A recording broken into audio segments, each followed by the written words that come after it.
Hello, my name is Hakon, and welcome back, all you fabulous fighting fantasy aficionados, for some more fighting fantasy frolics and fun as we go into the fantabulous story of Phantoms of Fear.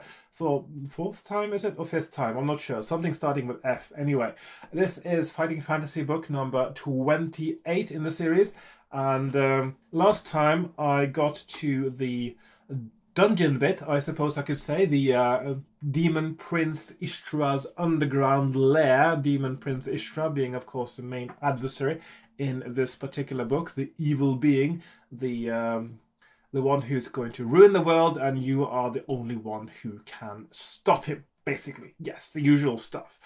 Usual high adventure stuff. So, last time I decided, it seems that I may have been following roughly the correct path to get to the end bit, which means that at the moment I don't know if there's anything I missed, and if there is something I missed, I wouldn't know where it was.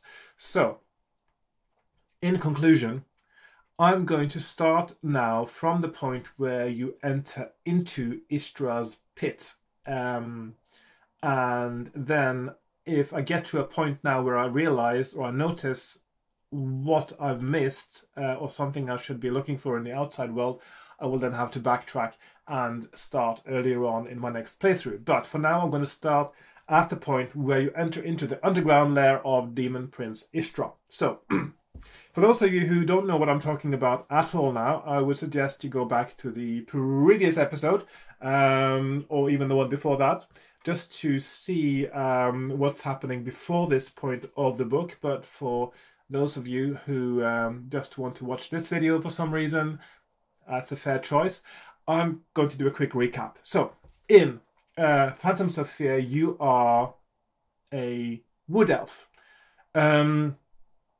And as a wood elf, you have the control over dreams, you have some magic, and also the gods speak to you in dreams. So one day, the gods speak to you and show you the blight that is happening on the forest, which is your where you live, Affen Forest, and in Cool, I think, and also a blight, and it's the return of the demon prince Ishtra, who is then planning to destroy the world as we know it, basically, and the gods pretty much tell you that you are the only one who can save the world. This is your mission. You wake up, you tell your fellow elves that you have to go because you have to save the world. They wish you good luck, and then you go off. And then you go through a little journey, which is over these pages here. You quickly realize, of course, that you should have brought more provisions from home because the blight will have made the animals stock up more provisions than usual, even though it's not winter is not shortly forthcoming. But you do get some provisions of food, and you find some things. So at the moment, my character has picked up boar tusks, a silver branch, antler horn, which is a horn in the sense they can make a sound, and a piece of amber, some other things, elder bark, elder branch. I can't read my own writing. Anyway, and there's a few numbers associated with some of these items that I presume is going to be part of some code puzzle later in the game, which may or may not be fun. We'll find out. Right, I think I'll just get started. Really, that's it. Really, you go through the forest, you find Ishtra's pit, and then you descend into it. At which point you can no longer use your magic, which wasn't featured very heavily in the first place, which leads me to think that it was one of those ideas that Mr. Waterman had before he wrote the book, and then when he wrote the book he ended up not using it that much. And also, interestingly, there's a concept in this book of lucid dreams. So when you dream, you can actually do things and affect things, and what happens in the dream can affect your being, certainly your energy. And if you fight in a battle in a dream and you lose, for instance, you will notice some effects in real life. When you get to Ishtra's underground lair, there's a very particular thing where you can actually move through it in either the dream world or the real world, which is quite an interesting concept. I think actually that'll be part of the paragraph I'm going to start with. So I'm just going to get started now, and yeah, we'll see where we get from there. So non-traditional transition now, because I'm using OBS now, and also I've had to put a little shade on my webcam, because if I don't have a shade there, it gets glare from my lamp, and so it is harder now to do the transition where I move the book into the camera and then move the book down on my desk like I used to. I hope you won't miss it too much. If you really miss it, go back and watch some of my older fighting fantasy videos. There's lots of that about in those. Right, so I've got my supplies here on my desk, and the mouse, don't need that. But I got my book, most importantly, I guess. My pen, dice, not that important, because at some point I tend to just ignore them anyway. And I've got my map. This is the page I'm going to be playing. I've got my older maps here, which is the outside bit of the map, and it just got very sunny and messed up my exposure settings. Never mind. And I got my character sheet, and I do believe that let's see. So this one was something that happened inside. So I've got skill 11. I've got a stamina of 21, but I've got 19 left. I got a luck of 9, started with 8, but I have taken my potion of fortitude. Did I take that inside the... No, I can't remember for sure now. I think I may have taken it outside, I can't remember. Doesn't really matter. I'm also hoping for less brightness today. Let's see. How's that? That's better. Okay. I've picked up boar tusks, silver branch, antlerhorn, something elder branch bark, I don't know, something, and a piece of amber. And that's it really. Oh yeah, power score of 18, started with 14, but that's one of those that can actually go up. No upper limit of power. And we are starting on paragraph 350. Let's see what happens.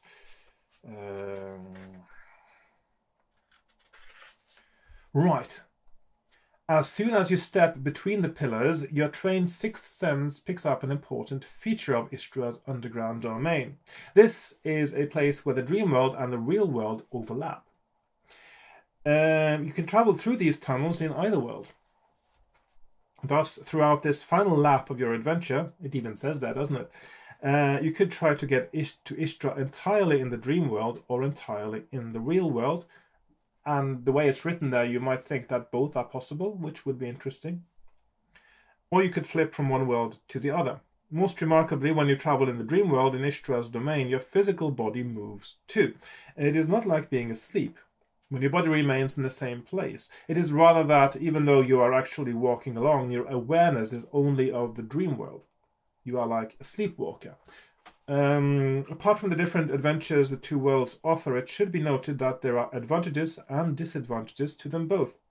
For instance, you cannot expect to acquire physical artifacts in the dream world. On the other hand, while you are in the dream world, your physical body is invisible, but not immaterial, in the real world. It should also be noted that when you cross from the dream world to the real world, you may be disorientated, and not know exactly where you are in the tunnels. Whenever a real-world paragraph is marked by asterisk, you can choose to flip to the dream world by subtracting 20 from the paragraph number. I'll just make a note of that so I don't forget. So it's asterisk minus 20. Whenever a dream world paragraph is marked by a hash symbol, a pound symbol, depending on where you are, I suppose, or a sharp, I suppose. If you do music, you can choose to flip to the real world by adding 50. So that is plus 50 to the paragraph number and turning to that new reference. So this is quite a bit of organizational work, I suppose, when the book was designed, was to sort out this particular bit of the book. In fact, it probably was done before the rest, I would have guessed.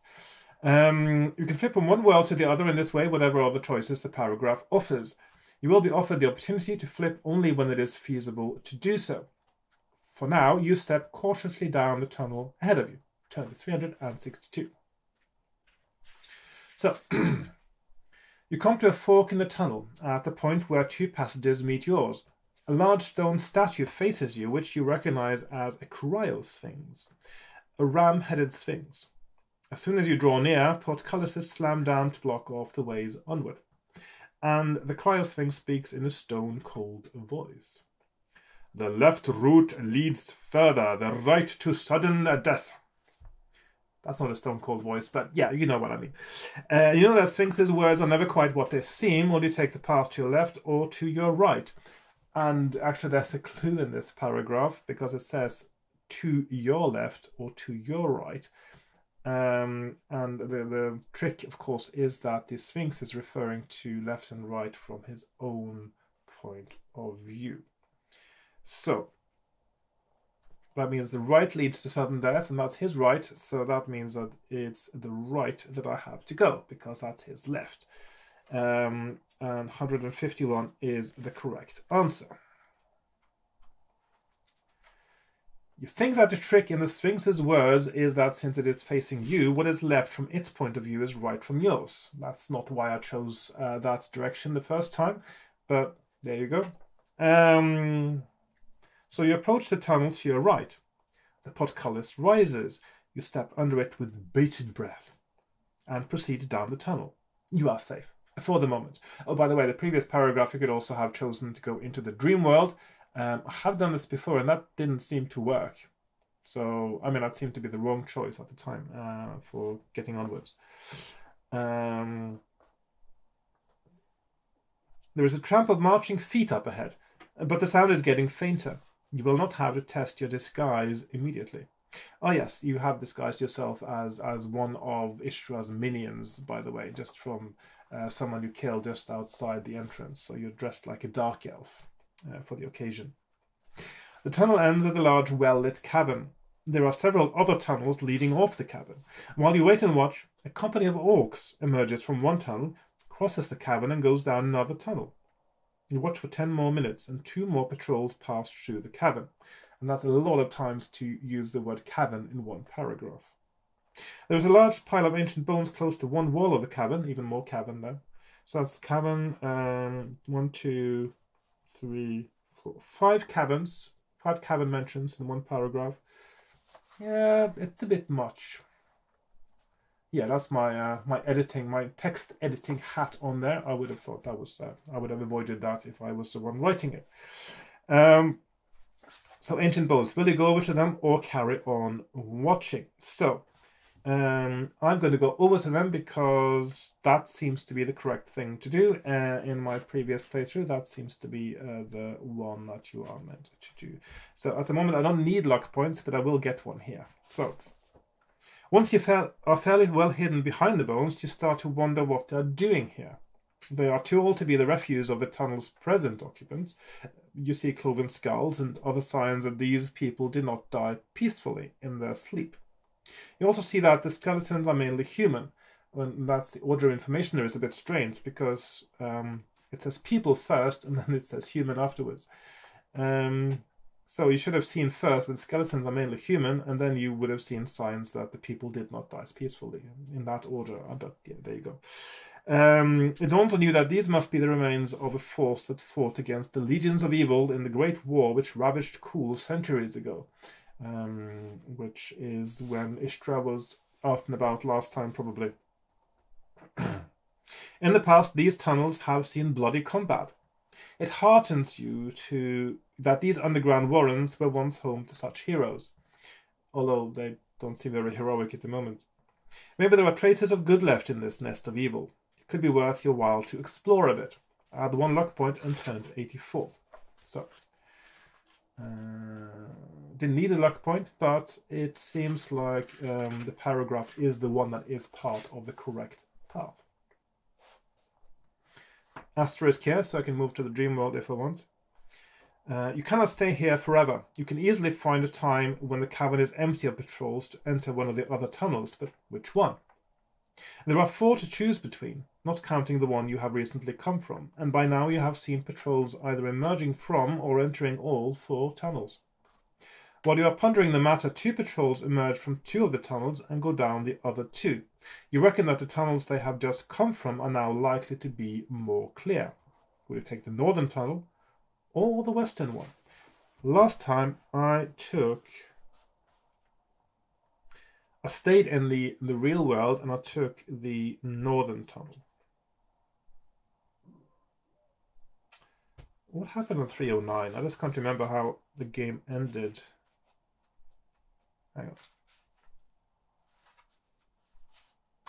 Oh, the Trial of Ghosts. Okay, so I got to a number puzzle, which I found supremely annoying. I'm going to avoid that if I can. So, but should I go west this time instead of north? Maybe I should. I'm going to go west, see what happens. 3, 2, 3, 3, 3, sorry. Yes, it's just my writing that is, as usual, is not... It's a bit lazy and a bit squiggly and a bit illegible. 3, 3, 3. The tunnel slopes downwards, and after a while you begin to hear the sound of flowing water ahead. Sure enough, you soon find yourself on the bank of a subterranean river. A noxious mist rises from the river and prevents you seeing how wide it is. There is a thick, taut rope which disappears into the mist, but looks as though it might cross the river. Would you use the rope to cross the river or wait a while? So, we've got 2 options. I actually got 3 options. I can also move into the dream world. So, I'll just move the 2 real world options up there on my map. Let's see, am I in the right place in the frame now? I'll just do like that. I tend to sort of move left on my table as I play this, and then I forget where I am in the frame.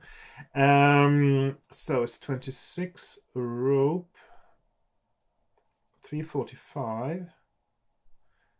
Wait. Well, I know that the patrols are coming and going here, so waiting may not be the best option. And then I also have the option of going to the dream world, which I'm now going to mark in blue on my... That is then 3... Oh, hang on. Of course, I already got that on my map from last time I was... Or from the first time I was in here. So that's 313 is that one there. Okay. Okay. Well, that should be dotted, not a solid line. Okay, like so. I'm going to risk the rope. See, I'm going to save my game now, as I say, because, well, using a rope that you can't see the end of, that could lead to disaster, couldn't it? Right, you tug on the rope and it seems firm. It is suspended only a meter or so above the water, so if you don't want to get wet, well, not too fast really, you will have to wrap your legs as well as your arms around the rope and inch your way across. You start to do this, it is hard work, and before long you feel your grip starting to go. Well, it's only hard work if you don't know how to do it and if your legs are weak, so... Roll 1 die on 1 to 2, turn to 82, 3 to 4, turn to 3. Okay, so it's just rolling the dice. Great fun.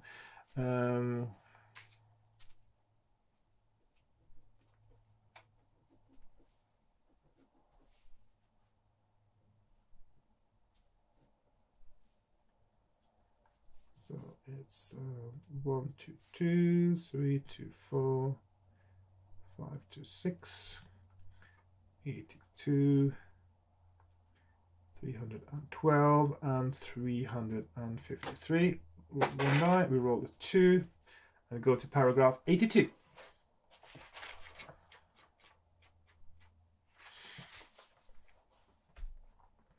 Your hands slip off the rope and you dangle head down in the water by your ankles. And the polluted water of the river burns your skin and seeps into your nostrils. Lose 1 stamina point. Okay. Stamina -1. Roll 2 dice. If the total is less than or equal to your skill, skill 11, turn to 353. Okay, so we got the test of skill. It's going to do like this. Skill 3, 5, 3, 1, 6, 1. Okay, so that's plus skill and less or equal to skill. So 353. You manage to regain your grip and you continue to inch your way along the rope. But soon you feel the rope start to tremble. At first you don't know what is going on, and hanging upside down on the rope makes it even more difficult to look ahead through the mist. Or back. Then you begin to hear the distinctive creaking of a boat, and you realize what the rope is for. There's a ferry across the river, and it is pulled to and fro along the rope. Didn't occur to you to check, did it? Yeah. Which passes through an attachment on the ferry. The ferry is now heading towards you from the other bank of the river. You have no choice but to wait, and hope that there is a single ferryman, not a squadron of Ishtra's troops on board. So waiting probably is the best choice here. I mean, on the shore, that is. You are lucky. There is only the ferryman. It calls out to you as soon as it sees you, but continues to pull on the rope and guide the ferry along it. When the prow of the boat is beneath you, you drop down onto it. There is no way that the ferryman, an ogre, is going to believe any excuses you can make up for being on the rope. A regular denizen of these tunnels would know about the ferry and would have waited on the bank for it. So you immediately engage the ogre in combat. When he sees your aggressive intentions, he stops tugging on the rope and picks up his axe. Turn to 42. Right. 42. So I'm going to make a little note now that waiting is probably the right thing to do at this point. Right.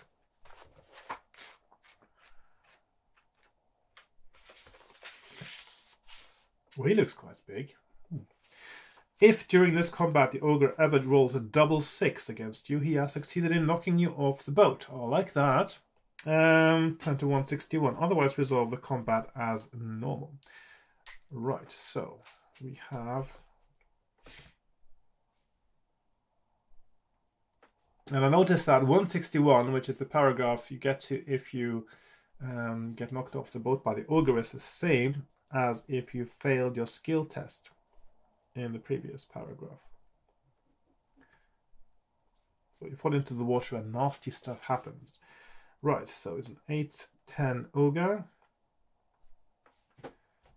I'm going to roll that, even though I'm not too fussed about battles, as you know. So I've got a 3 skill point advantage. He's got a stamina of 10. So he rolls 11, 3. Okay, so he hits me. Okay, so I'm down to, let's see, where are we? 19. I'm going to continue here. 17, 6, 11. He's down to 8. 9, 8, he's down to 6, 8, 5, draw, 8, 9, he's down to 4, 7, 5, he's down to 2, 11, and 7, I'm down to 15, and finally 6, 8, and he is dead. So I tip the body overboard and pull myself across the river and go to 100. There we go. My eye is a bit itchy. Okay, there we go.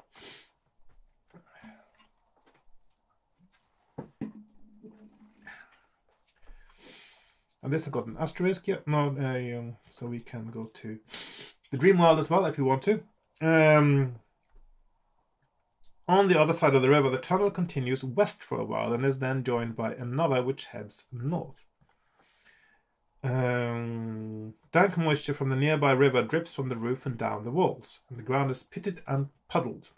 Will we go north or west? So we go north or west.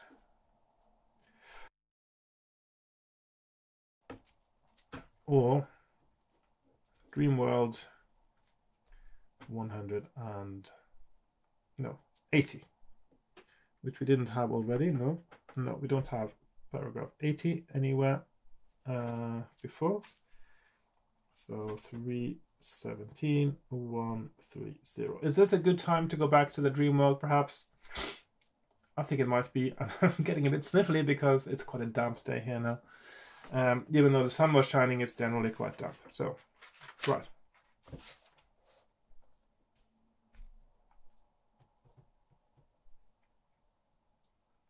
Now, the weird stuff about the dream world thing is, of course, it's quite different what's going on. So,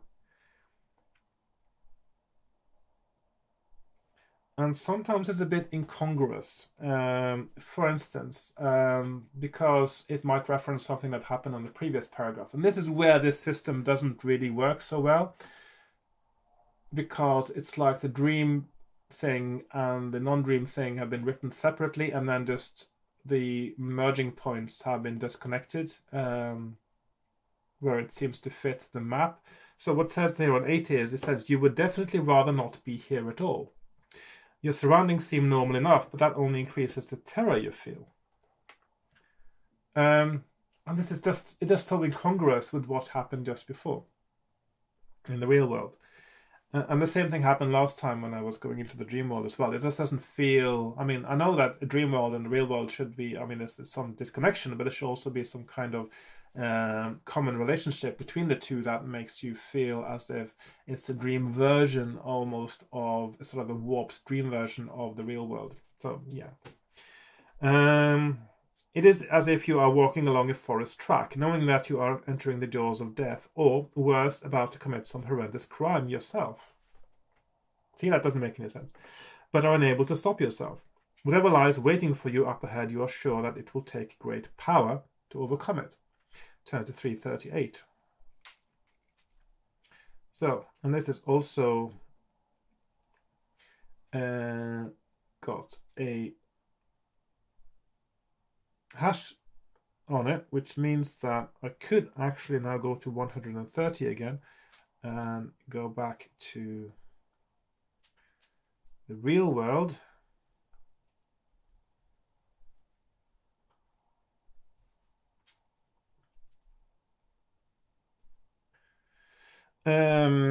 Which is the same as going west in the other one, which means that now north is the direction you don't actually get to go if you go into the dream world. Or you can now go to 338. Let's try 338 just to see what's going on, just so it's not completely incongruous. You still seem to be walking along a peaceful forest track, and you see another wood elf walking towards you. At first you think that this wood elf is just like yourself, but then you realize that it is yourself. You move to the left and your double moves to its right. You step backwards and so does your double. You will have to fight your double. It has the same power score as you. Roll 2 dice. If you roll 2 to 7, your double has reduced your power by 2. If you roll 8 to 12, you have reduced its power by 2. If you lose, you have killed yourself. And because it gets the 7, it actually has an advantage in this combat. Okay, so that seems like quite a nasty thing, and that sounds like something that you were probably supposed to avoid, not a paragraph you were meant to get to. So I got a power of 18, but then again, so does he, or it, as it says that. So I've got 18, and let's roll. So I'll get first hit. So he's down to 16. He gets the second hit. 7, that is unfortunately his. 9, that is. So all 14. 12, he's got 11 I roll. 6. 6 again. Both of us have 10 power. I roll a 4. 8. 7. I've got 6 left. 10, he's down to 8. 10, he's down to 6 as well. Both of us 6. I roll a 6, I'm down to 4. I roll an 8, he's down to 4. Roll a 7, that's me down to 2. I roll a 4, and I am dead. Now, there's no point really to... since I am a sort of in the sort of end game bit, and I've started at that bit, and of course the usual rule apply that if you can go back and do exactly the same, make exactly the same choices over and over again, and you will end up having rolled the same dice except for the last few rolls, which means that one can argue that I can be exactly the same place and win this fight. And I'm not cheating, I'm just saving time. So, logically. Which means that I can now say that I win this battle. If I do exactly the same thing from the beginning, over and over, I will eventually win this battle. And this is where I'm going to pick up now. And I'm going to say I win this.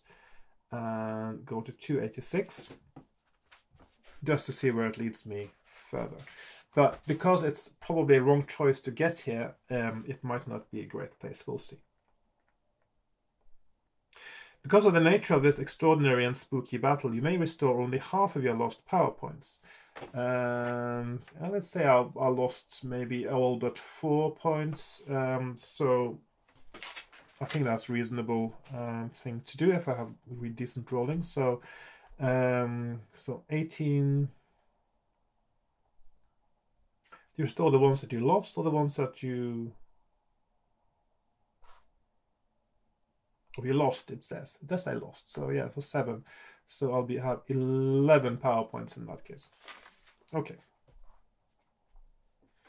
So that's plus half lost power, battle. And I'm going to put a dotted red around that. Just because I think it's probably a wrong choice, but we will find out later maybe. As you strike the final blow, not only does your double disappear, but the forest around you shimmers and then vanishes. You feel lonely and lost. The feeling affects the dream world, and you find yourself in the middle. Oh. Suddenly got very mucusy there. I'm going to drink some water, which doesn't help. Right. You find yourself in the middle of a vast desert. A telltale ripple in the sand shows that a giant sandworm is passing by. That's like in June, I suppose. We try to leap onto its back for a ride. Oh, not. That sounds like a terrible thing to do. If you, I mean, the sandworm is going under the sand, isn't it? So if you're on its back, you will be on the sand as well. Right, that's a little bit of a ridiculous thing to do. I mean, why would you? I mean, the normal thing to do. I mean, a normal person wouldn't sort of think, am I going to leap onto its back? Or, yeah, no, it's not even an option you would think about. 244 or 297, so ride or not. Of course I'm going to try because the option is there and I want to see what happens. I'm going to go to 244. Test your luck. Luck is 9. 7. Luck is now 8. Okay.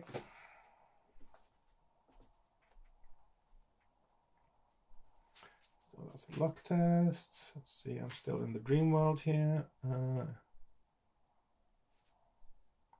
If you're unlucky, you're thrown off, turn to 297, which means that if you're unlucky, exactly the same thing happens as if you didn't try.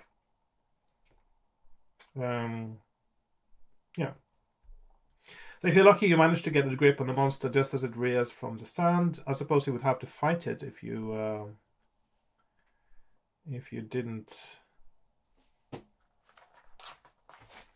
get it right. Let's just check now, just curious.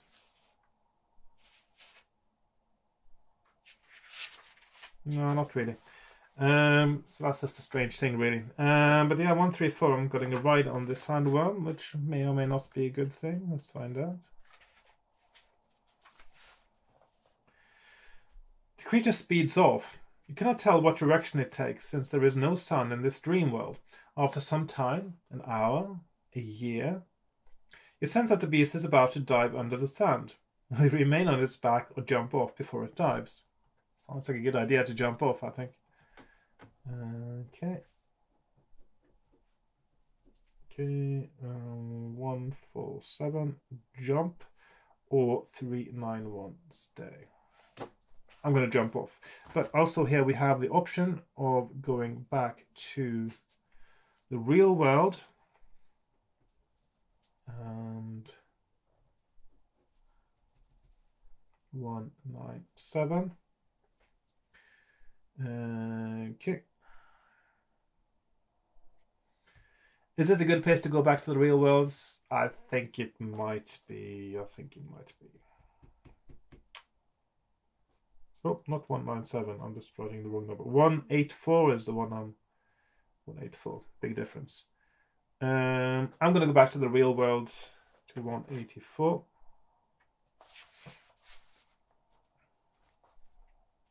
There are few Nyadach remaining on Titan, but Ishtra has recruited some of these cave-dwelling humanoid creatures, weaned them from their reclusive ways, and revived their former aggression. You find yourself suddenly face to face with two of them. They are taken by surprise and instinctively attack. Their cat-like eyes are just as good as yours in the dark. They attack you simultaneously. Each attack round choose which one you're fighting, etc., etc. If you win, go to 24. Okay, 24.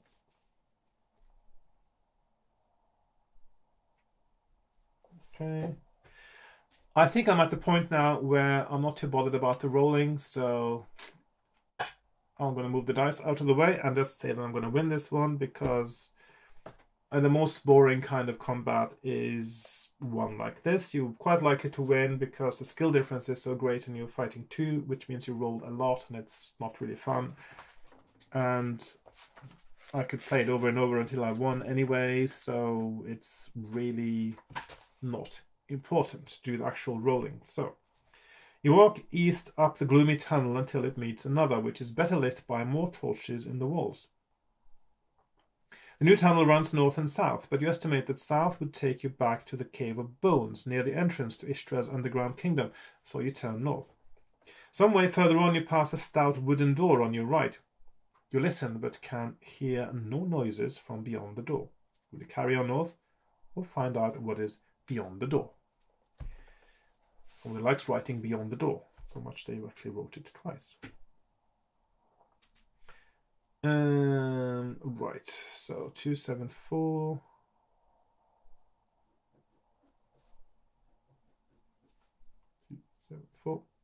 Or 13. Door or north. I'm going to take out the door, of course. You know, I can't resist a good door.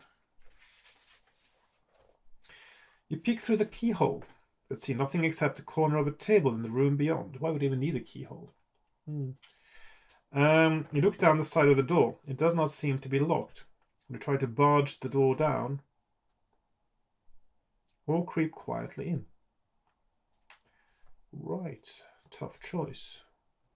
Barge or creep.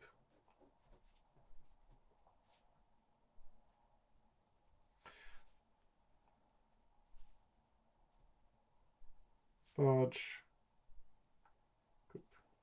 It is silent, which means that somebody might be sleeping there. I'm going to creep quietly in.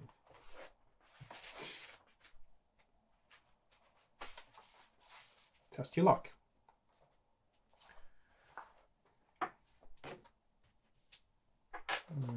Okay, I'm lucky. So let's look.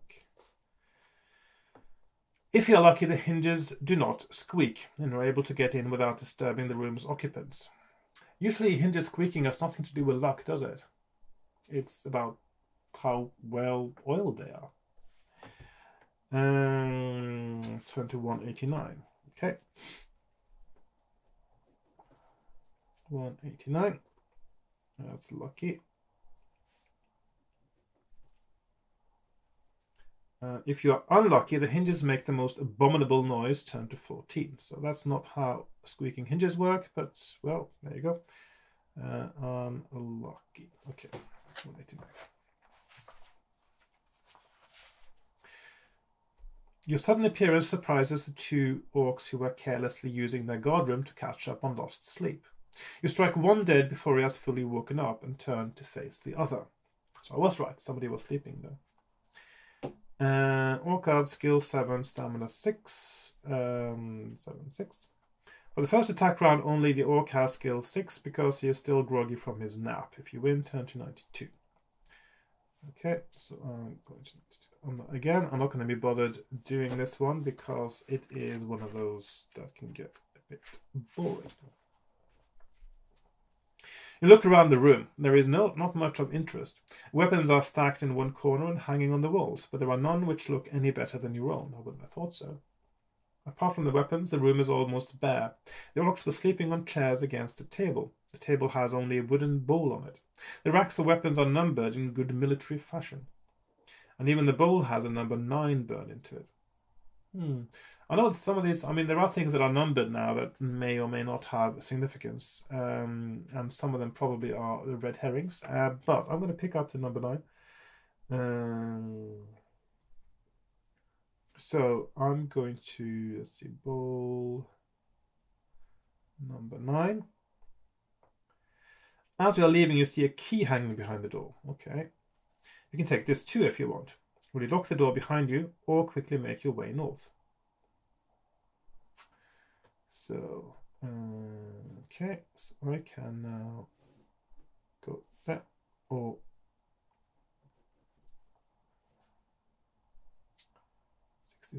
lock. Well, I'm going to lock the door. You lock the door with the orcs' bodies inside the room to prevent anyone easily seeing signs of your intrusion into this room. That's what I was thinking as well, at any rate. At a 1 luck point. However, the key jams in the lock and you cannot take it with you. Well, you win some, you lose some, I suppose. So +1 luck, but minus key. And I'll also make a note of the bowl. Number 9 on my character sheet. Right, and then I go back to 274. Oops, wrong color. 274 and go north. I probably should at this point do, well, that's from the first time I got to that ridiculous number puzzle. Let's see. So I'm going to do 274.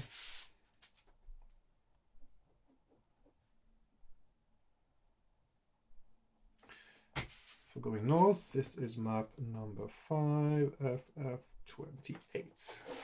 I've got lots of maps now from all my playthroughs. I'm going to perhaps do an episode where I just show you all the maps I've got, just to see how many there are. Right, 274. You arrive at a crossroads. The stone of the tunnels glistens damply in the torchlight. A main passage runs right and left. And there is also a tunnel straight ahead, though it is narrow and unlit. They go left, right, or straight ahead.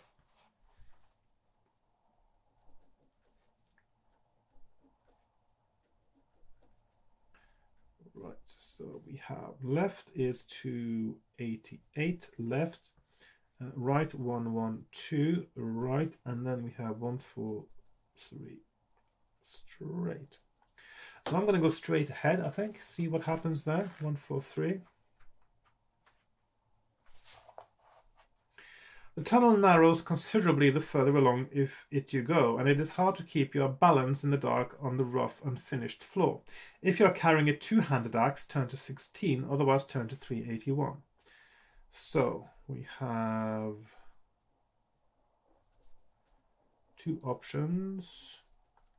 So 16. Of course, 200 axe is one you could have had if you had killed the madman in the cabin instead of getting allied with him, which would have made the next combat a bit harder, but you would have kept the axe, because if you ally yourself with the guy in the hut, and he dies in the combat, where it's easier because he was there, but then you bury him with the axe, so you don't get the option of taking it with you if you're allied with him, but only if you kill him earlier. So there you go. So 200 axe, and no, so I don't have a 200 axe. 381. The tunnel ends at a T-junction, where a broad, well-lit passage runs east and west. This is all you have time to notice for the moment. However, since you have to duck back into your dark tunnel to avoid a patrol... Oh, this is all you have time to notice for the moment, however, since you have to duck back into your dark tunnel to avoid a patrol of goblins. When they have gone past, will you follow them east or turn west? So, and this is also an asterisked paragraph, which means that there's also a paragraph 361 in the dream world. And then I can choose to follow them east.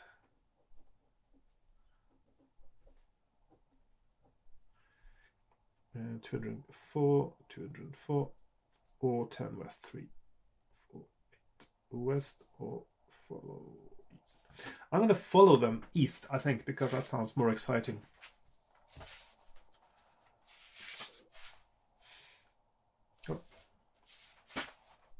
Oh yeah, well. Roll 1 die. If you roll 1 to 3, turn to 388. If you roll 4 to 6, turn to 170. So 1d6. Let's put up the options there. So it's 388 and 170. 1 to 3. 4 to 6. I roll a 2. So that's going to 388.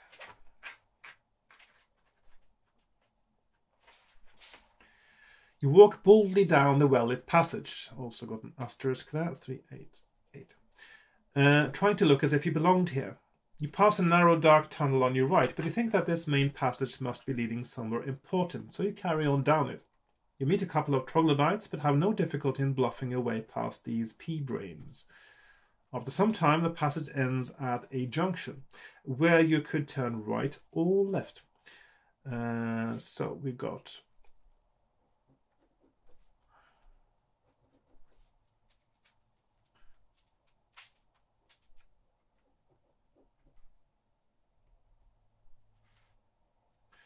So, and that's an asterisk, which means that you can go to the dream world, which is 368. Or you could turn right, 1, 2, 3, right or left, 310. At the moment, of course, my power isn't that great, so it's a bit risky going into the dream world, I think. I'm going to stay out in the physical world for now.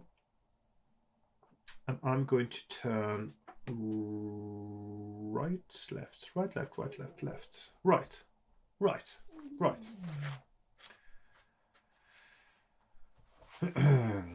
You come to a set of imposing double doors. Beyond them you can hear nothing except occasional grunts and snorts. Would you open the doors and step into the room, or turn around and walk back past the junction? I'm going to check out the room, of course. You know me.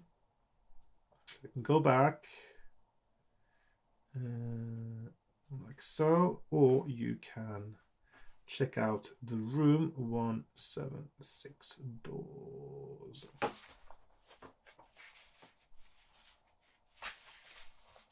You find yourself in a dining hall. Most of the tables are unoccupied, but it is a turn of a platoon of goblins to eat, and they are gobbling some vile mess at one of the tables. There is another set of doors opposite you, and a smaller door on the wall to your right. One of the goblins, the leader of the squad to judge by his size, gets up, wipes a hand across his greasy mouth, and demands to know your business. Since you're dressed as a dark elf, you decide to try a bluff. You cannot hope to defeat a dozen goblins in battle. Well, they are goblins. Would you say that you are on your way to the kitchen, or coming from the kitchen? Well, I didn't see a kitchen on the way, so maybe I'm on my way to the kitchen.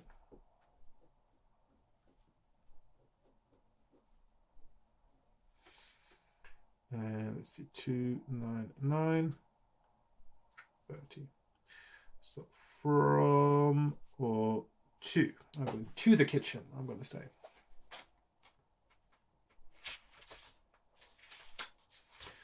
The goblin grunts. Ha! Carry on. And that's your pass.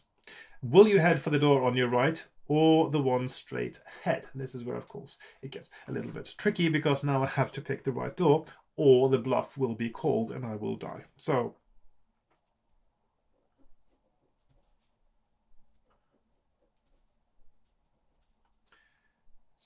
it's 3:30 right or 269 straight. Let's just see this description of those again, just in case there's a clue as to what might be the kitchen. So, there is another set of doors opposite you, and a smaller door in the wall to your right. So, is the kitchen then most likely to be through the smaller door or the double doors? Is the big question, really.